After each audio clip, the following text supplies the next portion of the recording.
আমাকে বলছে রাজাকার।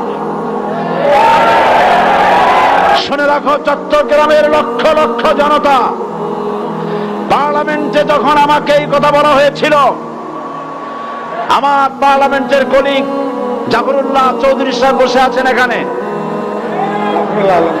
হ্যাঁ, জাফরুল ইসলাম চৌধুরী বসে আছেন পাশে, প্রধানমন্ত্রী সুদ্ধা, অন্তত 3 শতাধিক পার্লামেন্টের সম্মানিত সদস্যরা সেদিন বসা।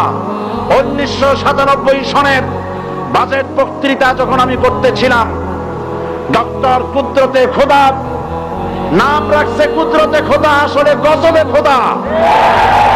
এই লোকটি নাস্তিক, ইসলামের চূড়ান্ত দুশমন। তার প্রণীত শিক্ষা ব্যবস্থার যখন সমালোচনা করছিলাম,